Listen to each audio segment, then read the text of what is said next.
بسم اللہ الرحمن الرحیم الحمد للہ وحدہ والصلاة والسلام علی من لا نبی بعد نبینا محمد وعلی آلہ وصحبہ وبارک وسلم تسلیما کثیرا۔ اعوذ باللہ من الشیطان الرجیم وسارعوا الى مغفرۃ من ربکم وجنۃ عرضها السماوات والارض اعدت للمتقین الذين ينفقون في السراء والضراء والكاظمين الغيظ والعافين عن الناس والله يحب المحسنين۔ صدق اللہ العظیم۔ ناظرین محترم، یہ ماہ مبارک ماہ رمضان ہے، ماہ صیام ہے۔ یہ دراصل نیکیوں میں ایک دوسرے سے آگے بڑھنے کا مہینہ ہے۔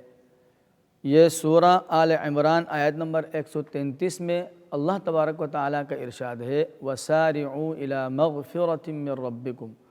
اے مسلمانوں، اے مومنوں، اپنے رب کی جنت کی طرف سبقت کرو، اپنے رب کی مغفرت کی طرف سبقت کرو اور اس کی جنت کی طرف بڑھو۔ عرضها السماوات والارض، اور رب کریم نے جو جنت پیدا فرمائی ہے ہمارے انسانوں کے لیے، وہ اتنی بڑی جنت ہے کہ وہ آسمانوں اور زمین سے بھی زیادہ وہ کشادہ ہے۔ اور فرمایا کہ اعدت للمتقین، اور اس جنت کو اللہ تبارک و تعالیٰ نے تقوی داروں کے لیے تیار کر رکھا ہے، اللہ سے ڈرنے والوں کے لیے اللہ نے وہ جنت بنائی ہے، اپنے فرما بردار بندوں کے لیے وہ جنت بنائی ہے۔ پھر آگے اللہ کے فرما بردار بندے کون سے ہیں اس کی تشریح خود قرآن فرماتا ہے الذین ينفقون فی السراء والضراء۔ اللہ کے فرما بردار، اللہ سے ڈرنے والے، اللہ کے نیک لوگ وہ ہیں ينفقون فی السراء، جو چھپ کر بھی اور خوشی کی حالت میں بھی اللہ تبارک و تعالیٰ کے راہ میں خرچ کرتے ہیں اللہ کے دیا ہوا مال میں سے، والضراء، اور مشکل حالات میں بھی وہ اللہ کے راہ میں خرچ کرتے ہیں، نہیں رکتے۔ یہ نہیں کہ جب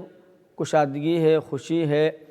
تو ہمارا دل چونکہ خوش ہے، مال بہت ہے تو ہم اللہ کے راہ میں خرچ کر رہے ہیں،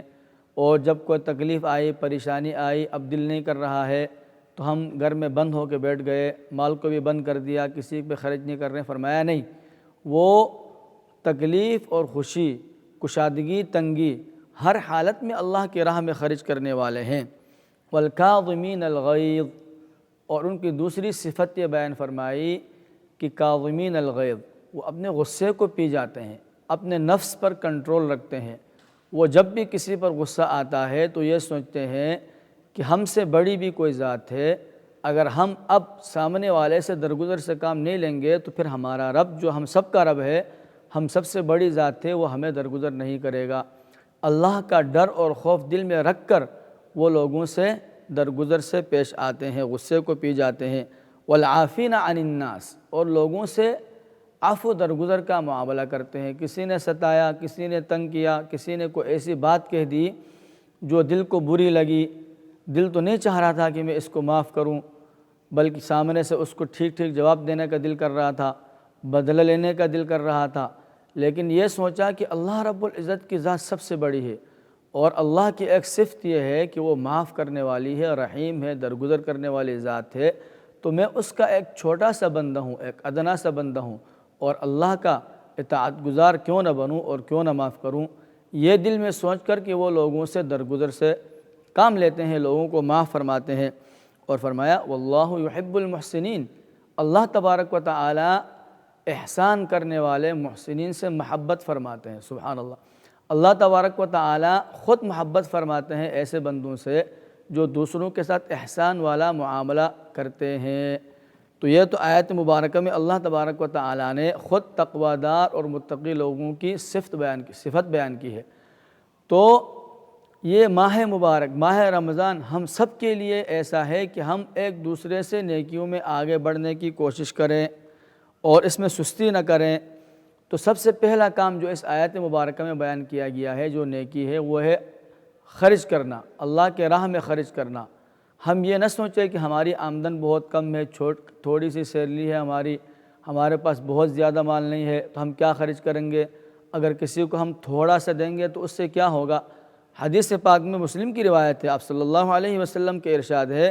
لا تحقرن شيئا من الصدقہ ولو بشق تمر، کہ چھوٹی سی چھوٹی چیز کو صدقہ کرنا بھی حقیر مت جانو، کیونکہ اللہ تبارک و تعالیٰ تو انما الاعمال بالنیات،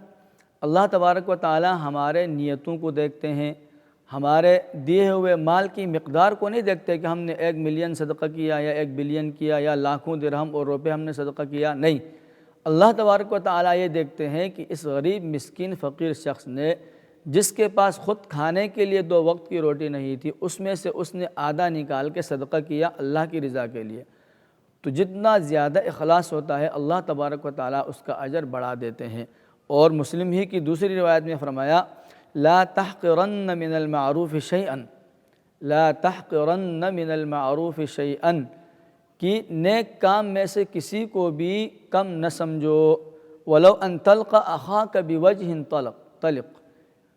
اگرچہ آپ اپنے مسلمان بھائی سے خندہ پیشانی سے مسکرا کر ہنس کر کے پیش آؤ، یہ بھی ایک نیکی ہے۔ فرمایا کہ اگر آپ اتنے مسکین اور غریب ہو کہ آپ زیادہ خرچ نہیں کر سکتے ہو، کم از کم اتنا تو کر سکتے ہو تو لوگوں کی خوشیاں بانٹو، کسی سے ملو تو خندہ پیشانی کے ساتھ ملو، ہنستے ہوئے مسکراتے ہوئے ملو، تو فرمایا کہ یہ بھی ایک صدقہ ہے۔ اور ایک اور حدیث میں آپ صلی اللہ علیہ وسلم نے مسلمان عورتوں کے لیے خصوصی حکم دیا، یا نساء المؤمنات لا تحقرن جارۃ لجارتها ولو فرس نشاۃ، اے مؤمن عورتوں، مسلمان عورتوں، خواتین، ایک پڑوسن دوسرے پڑوسن کو چھوٹی سی چیز ہدیہ کرنے کو بھی حقیر نہ جانے، اگرچہ وہ بکری کا کھر ہی کیوں نہ ہو۔ مطلب یہاں بھی اللہ تبارک و تعالی ہمارے نیتوں کو دیکھتے ہیں، ہمارے اخلاص کو دیکھتے ہیں، ہمارا جتنا زیادہ اخلاص ہوگا اس پر اتنا زیادہ اجر ملے گا۔ اگر ایک آدمی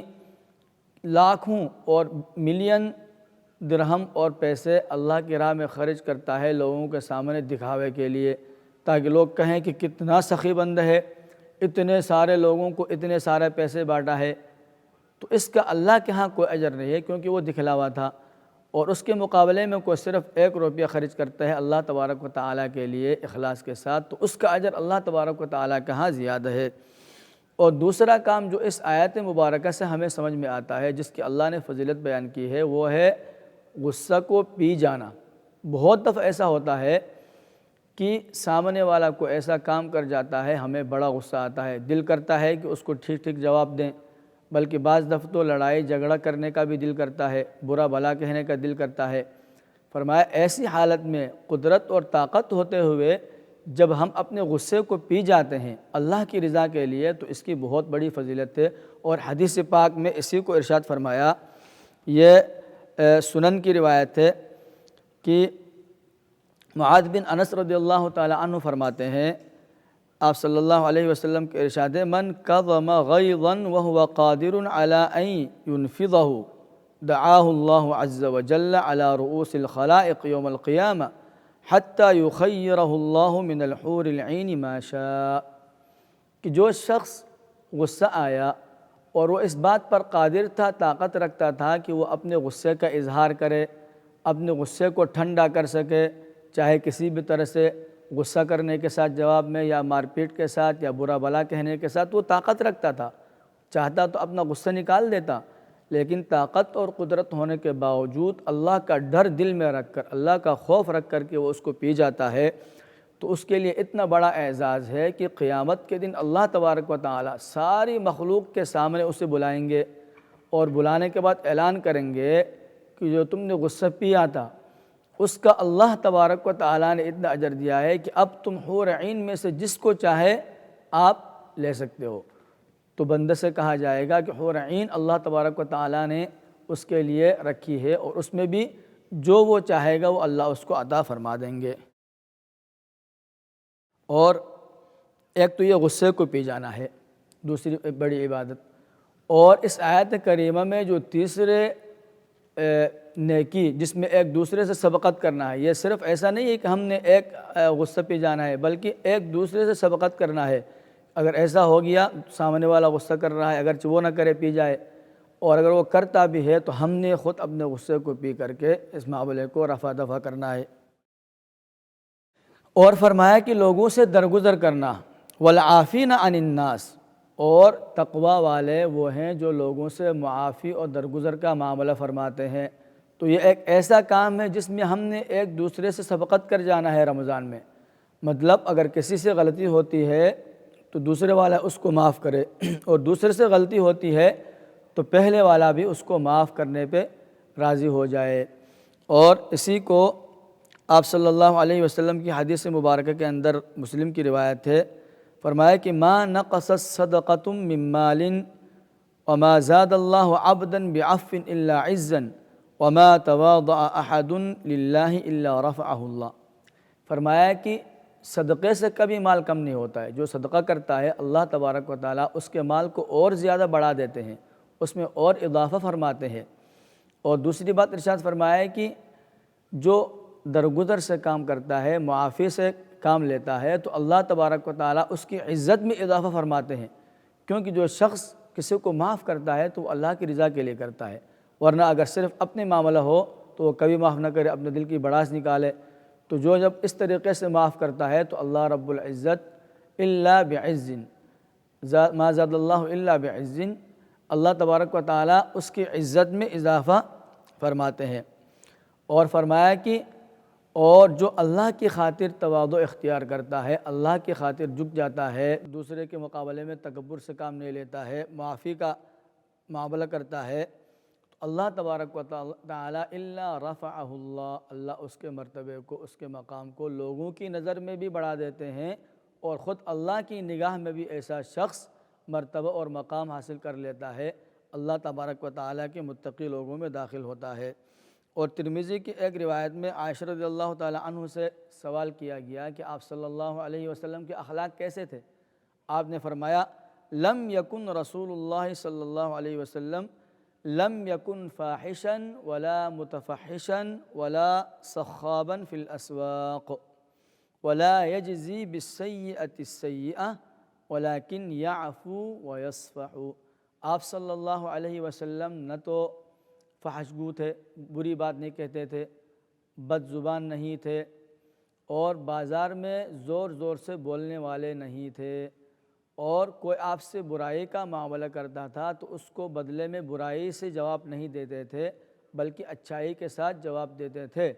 اور بلکہ ہر ایک کے ساتھ عفو درگزر اور معاف کرنے کا معاملہ رکھتے تھے۔ تو آپ صلی اللہ علیہ وسلم تو ہمارے لیے اسوہ حسنہ ہے۔ آپ صلی اللہ علیہ وسلم کی جو تعلیمات ہیں، آپ کی جو سنتیں ہیں، اس ماہ مبارک میں ہمیں ایک دوسرے سے بڑھ چڑھ کر اس پر عمل کرنے کی کوشش کرنی چاہیے۔ اور پھر آخر میں اس آیت میں ارشاد فرمایا کہ واللہ یحب المحسنین،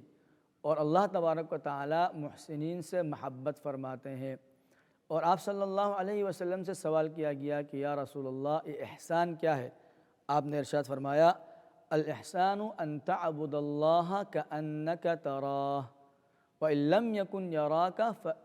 وإن لم تكن تراہ فإنہ یراک۔ احسان یہ ہے کہ اللہ تبارک و تعالیٰ کی عبادت اس طریقے سے کی جائے گویا اللہ تبارک و تعالیٰ ہمیں دیکھ رہے ہیں۔ ہم جب نماز کے لیے کھڑے ہوں، نیت باندھیں، تو ہماری یہ دماغ میں یہ ہو کہ اللہ تبارک و تعالیٰ ہمیں دیکھ رہے ہیں۔ آپ سوچئے جب دنیا میں ہم کسی بڑے آدمی کے پاس جاتے ہیں تو کتنے ادب کے ساتھ، کتنے احترام کے ساتھ کھڑے ہوتے ہیں، کیونکہ وہ ہمیں دیکھ رہا ہوتا ہے۔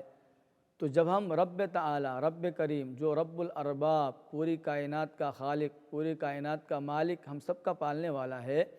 جب ہم نماز میں اس کے سامنے کھڑے ہوتے ہیں تو ہم یہ سوچیں کہ اللہ تبارک و تعالی ہمیں دیکھ رہا ہے۔ جب اللہ دیکھ رہا ہے تو پھر سوچیں ہماری نماز کیسی ہونی چاہیے، اور ہمیں کس طریقے سے کھڑے ہونا چاہیے، اور ہمیں کس طریقے سے اللہ تبارک و تعالیٰ کے سامنے حضور میں عاجزی کے ساتھ کھڑا ہونا ہے۔ پھر کس طریقے سے ہم نے سورہ فاتحہ سوچ سمجھ کے پڑھنی ہے، اس کے بعد تلاوت کرنی ہے، رکوع سجدہ کرنا ہے۔ تو جب ہم یہ سوچ کر نماز پڑھیں گے تو ہماری جو نماز ہوگی وہ احسان والی نماز ہوگی۔ اور فرمایا کہ اگر یہ خیال نہیں آ سکتا ہے کہ اللہ ہمیں دیکھ رہا ہے تو کم از کم یہ سوچ لیجئے کہ ہم تو اللہ کو دیکھ رہے ہیں۔ جب ہم اللہ پاک کو دیکھ رہے ہیں تو پھر اس صورت میں بھی ہمارے اندر احسان کا پہلو آئے گا، اور ہم اللہ تبارک و تعالیٰ کی عبادت عاجزی کے ساتھ، خشوع کے ساتھ کرنے لگ جائیں گے۔ اور آپ صلی اللہ علیہ وسلم کا تو یہاں تک ارشاد ہے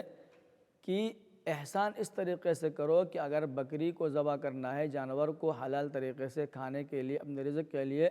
اس کے ساتھ بھی احسان کا معاملہ کرو۔ اور یہ مسلم شریف کی روایت ہے، آپ صلی اللہ علیہ وسلم نے ارشاد فرمایا، ان اللہ کتب الاحسان علی کل شیء فاذا قتلتم فاحسنوا القتل واذا ذبحتم فاحسنوا الذبح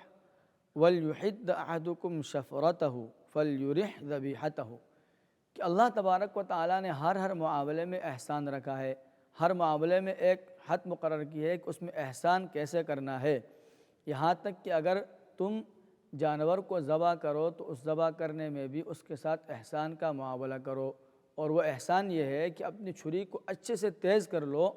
کہ اس کو جب ذبح کرنے لگ جاؤ گے تو اس کو تکلیف نہیں ہوگی۔ اور اس کے ساتھ ساتھ ہم نے ہر وہ کام میں مسابقہ کرنا ہے، آگے بڑھنا ہے ایک دوسرے سے جو اللہ تبارک و تعالیٰ کو راضی کرنے والے کام ہے،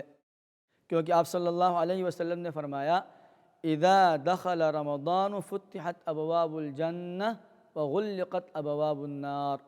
جب رمضان کریم ماہ مبارک آتا ہے تو اللہ تبارک و تعالیٰ جنت کے سارے دروازے کھول دیتے ہیں اور جہنم کے سارے دروازوں کو اللہ تبارک و تعالیٰ بند فرما دیتے ہیں۔ وَسُلْسِلَةِ الشَّيَاطِينَ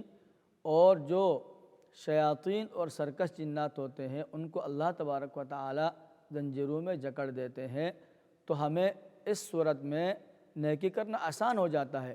تو ہم ایک دوسرے سے آگے بڑھ چڑھ کر زیادہ سے زیادہ نیکیاں کرنے والے بن جائیں۔ اور ایک نیکی آپ صلی اللہ علیہ وسلم نے فرمایا کہ الا ادلکم علی باب من ابواب الجنہ، کیا میں جنت کے دروازوں میں سے کوئی دروازہ تمہیں نہ بتاؤں؟ یہ قیس بن سعد بن عبادہ کی روایت ہے، ترمذی کی۔ فرماتے ہیں قلت بلی یا رسول اللہ، میں نے کہا کہ یا رسول اللہ بتا دیجئے۔ قال لا حول ولا قوت الا باللہ، لا حول ولا قوت الا باللہ پڑھا کریں، یہ بھی جنت کے ایک دروازہ ہے۔ تو اللہ تبارک و تعالی زیادہ سے زیادہ ہمیں اچھے اور نیکی کے کاموں میں اس ماہ مبارک میں ایک دوسرے سے آگے بڑھنے کی توفیق اور ہمت عطا فرمائے،